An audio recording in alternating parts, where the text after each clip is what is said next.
Hey guys, what's up? It's me, Thomas. Today we're back here with Game Theory. This just released today. It's the secret cult of Dress to Impress Unmasked. So we're about to see who's trying to release Agamemnon in Dress to Impress. So let's hear the story. The cult of Lana, I guess. Be sure to like, subscribe for more. Hope you enjoy. Here we go.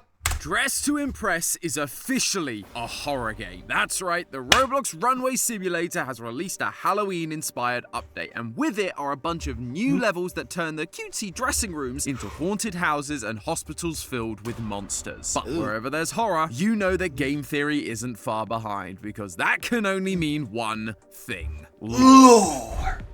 Hello, Internet! Welcome to Game Theory, the show that's so fashionable, it's spooky. Spooky. Yes, I know I'm a little late for Halloween, but it's actually Halloween as I'm writing this episode, and that means that every game has released their Halloween updates, including the surprise Game Theory hit of 2024, Dress to Impress. And it really was a surprise, because on the surface, it appears to just be like any other runway simulator. Pick an outfit based on the theme, and watch all of your hard work go to waste as you're outvoted for host of Slay Theory, Map Pack. But unexpectedly, hidden behind the catwalk curtain was a mountain of dark, hidden lore. Yep, I was as surprised as you are. As we discovered last time, the lore focused around the NPC nail lady, Lana, and her struggle to pay her medical bills after a terminal illness, leading to her joining a cult run by the ever-mysterious villain, Agamemnon. Or as I like to affectionately call him, Aggie, because there ain't no way I'm saying Agamemnon hundreds of times in one fair episode. enough, Aggie. By using Lana's diary entries, Roblox account bios, and a smattering of Greek mythology, we realized that Aggie was using similar tactics to Agamemnon from the Trojan War mythology. This Agamemnon had to sacrifice his daughter to lift the curse that was put on him by the goddess Artemis and stop a plague from destroying his crew. Similarly, Aggie had plans to sacrifice Lana and was writing about a plague all over the walls. He too was making a crew, but instead of soldiers, he was making his army out of doppelganger Lanas and planned on using this secret room made of meat in Dress to Impress as a Trojan horse, what he called the vessel. Even though he initially called Lana the vessel as well as an apple, but then he changed his mind at the last minute. Don't worry about it. This would allow the doppels to invade the world of Dress to Impress and take over, much like the Greeks did during the Trojan War. Somehow, this would then give him the ability to escape the otherworldly dimension he was trapped within. But as you can probably guess from that last part, the explanations for the hows and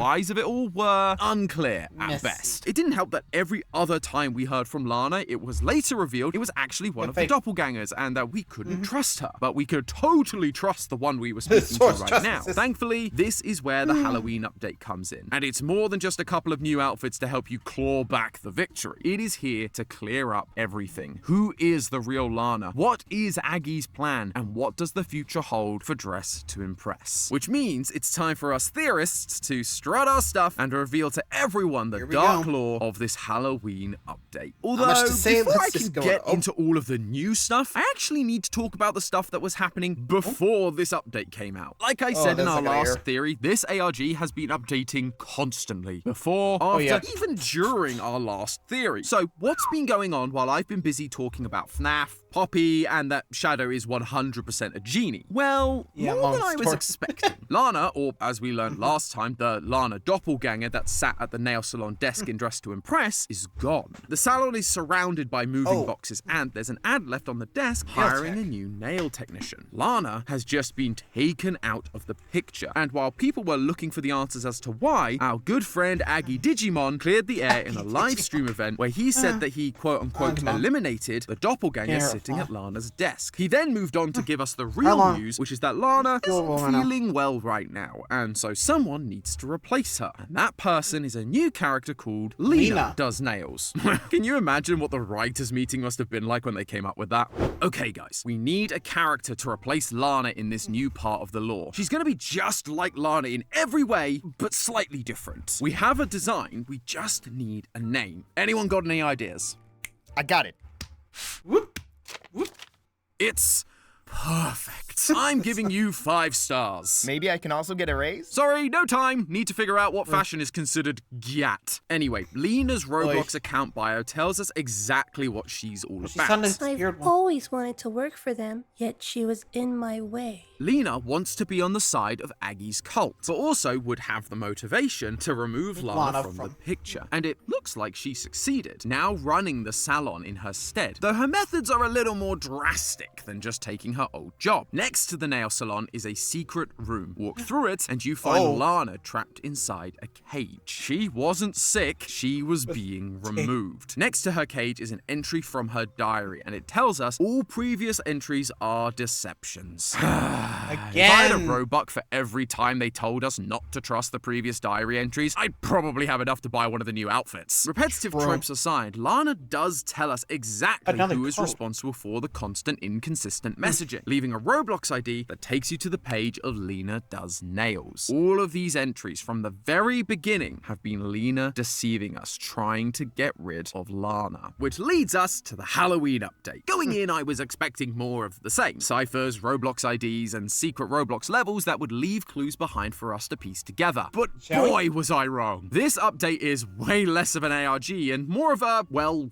game. In the intermission area of Dress to Impress, there is a portal you can enter taking you through 3 chapters featuring collectathons, some platforming, a boss battle, and full voice acting. So, sorry Amy, looks like you're not going to need to voice Lana this time around. And that's what happens when you do a Dress to Impress episode over on Style Theory and don't invite me. The first chapter takes you through a dark forest where you find a house. Lana's house. According to her, this is set in the past, before she began working for Dress to Impress. We are tasked with helping her find a few items from around her house because she is no longer well. This is when she got sick, and because she then couldn't afford her medical bills, she had to work for Dress to Impress, which resulted in her getting involved with dear old Aggie, who then took advantage of her. Although, Lana does add one extra detail that makes this whole situation a little more messed up. I wonder if I'll ever be free again. He poisoned me, and I'm no longer well. Lana's illness wasn't something terminal like cancer that she just happened to get that then sapped her finances due to elongated treatment. This illness was given to her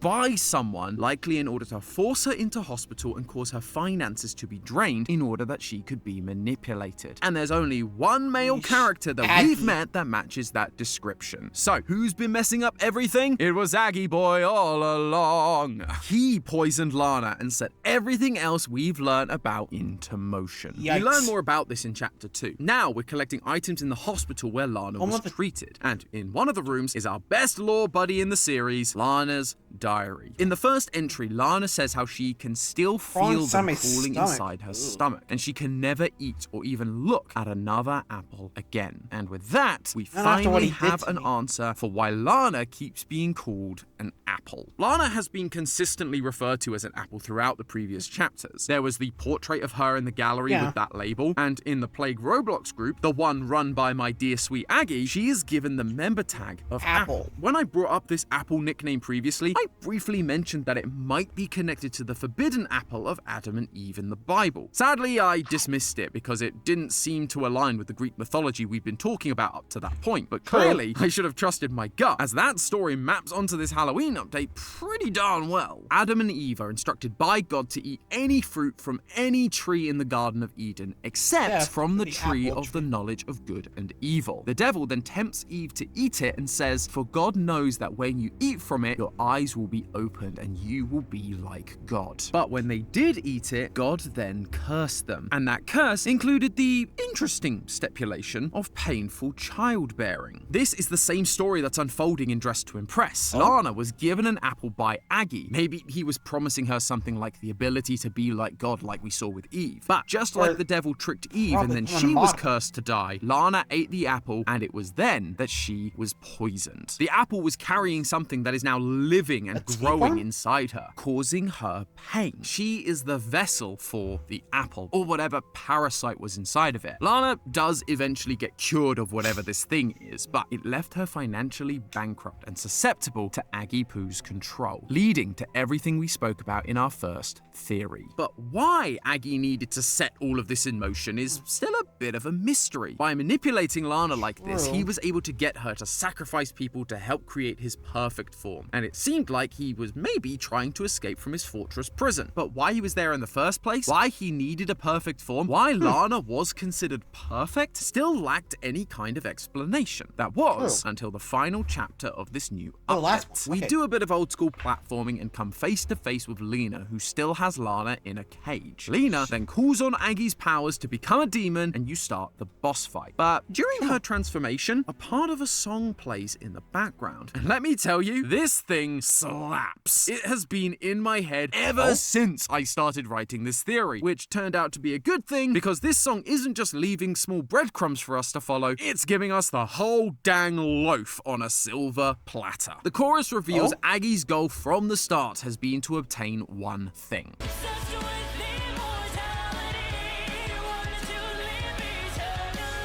And in verse 2, we find out that to get it, he snuck into a palace and consumed something that gave him immortality. But once he was caught, he was then banished to the fortress where we found him. Figuring out who banished him isn't all that tricky. Once you beat Lena, Lana is finally free, but as she sleeps, Aggie lurks in the corner of her room and says, No, it's not over until I say it's over. Not even the almighty gods of Olympus can stop what is to come. Back in chapter 1, one of the items you have to collect for Lana is a Greek tales book. And in chapter 2, she tells us that she's been reading it specifically to learn more about Aggie Lulu. Greek mythology books, gods of Olympus. This game isn't just following the same patterns as the stories from Greek mythology. They are the same stories. Aggie is the Agamemnon from Greek mythology. And people said I was crazy for bringing up Greek mythology last time. Well, who's laughing now? Aggie was locked away. So, yeah, that actually does make sense, because that actually does fit the role of Greek gods. Like, when they try to rise up, or when others try to rise up, the gods usually punish them. You know, Syphilis kept tricking the gods, and thus giving the Bolter treatment. Protheus tried to help us with fire, got punished with the Bolter treatment. So, yeah, it's basically what's going on here. You mess with the gods, they're gonna make you pay back in full. You know? Here, well, Aggie wanted to be immortal, so, well, can't do anything now since you're trapped. That's basically what's going on here. Oof. Honestly, with the Greek role, I had a feeling, but, I mean, the historian in me makes sense, and I'm a lover of mythology, of course. Like, you could definitely see the parallels between this story, you know? I could definitely see it.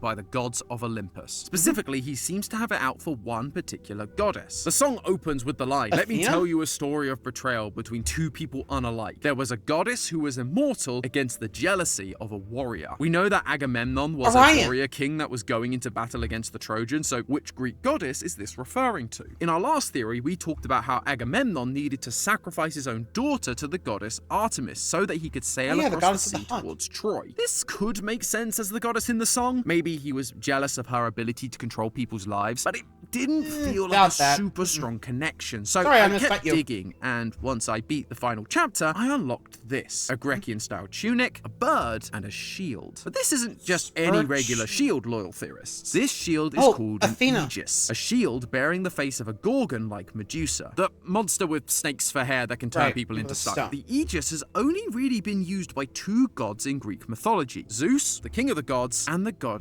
Athena, the who wisdom coincidentally is also associated with a bird, specifically an owl. And actually, if you go back through chapter 1 and look around the house, there are several paintings on the wall that also depict Athena. One is this cropped version of the famous Greek painting called Athena and the Centaur, and the other painting depicts Athena and Odysseus. With all those references, it really seems like Athena is the goddess being talked about in Aggie Waggy Doodar's story. He has beef specifically with her, and to find out why, we once again have to take a look into the mythology. Last time I mentioned the badge from the Fortress game, the Judgment of Paris. This refers to the story in Greek mythology about the Apple of Discord, where an apple addressed to the fairest one was put between Aphrodite, Athena, and Hera. Paris of Troy was then tasked with choosing which one of the three goddesses was most deserving of that title, and in the end, he chose Aphrodite, who had bribed him by offering him Helen of Sparta to be his bride, a woman who was already married to Agamemnon's brother, thus starting the whole Trojan War. After not being chosen, Athena naturally felt betrayed by Troy, and so sided with the Greeks in battle. On one occasion, Athena actually convinced the famous Achilles not to kill Agamemnon because of this alliance. But of course, other Greeks decided to be stupid and desecrated her temple, and so Athena turned on the Greeks, convincing a Trojan nobleman to shoot an arrow at the Greeks, breaking the truce that was at play, leading to the death of more Greek soldiers. And with that connection, the more vague parts of the story begin to fall into place. The second verse says that Agi consumed something from the palace of the gods that gave him immortality. Well, in Greek mythology, there is something you can consume to do exactly that. The same thing that was used to cause this war in the first place. The Apple of Discord. This apple was one of the golden apples from the Hesperides, and they were said to grant immortality to those who ate them. Ding ding ding, we have a match. No wonder Agi is so obsessed with apples. He was so angry at being betrayed by Athena that he went and stole one of these apples from the gods in order to become immortal. Naturally, the gods weren't too thrilled about this. In chapter 3, we're told tonight is the full blood moon, and that soon Lana's soul will be completely gone. A full blood moon, or what is scientifically called a total lunar eclipse in Greek mythology, was a sign of misfortune, a sign that the gods were angry and that they wanted the death of a king as payment for whatever made them angry to begin with. Agamemnon was the king of Mycenae, one of the cities in Greece. Now, to avoid being sacrificed, the kings would have a peasant stand in as the king, hoping that the gods would accept their life instead. This is why Agi Miladi went after Lana and orchestrated everything from the start. Throughout this story, Agi has spoken about how Lana was perfect for his plans, but that he eventually would get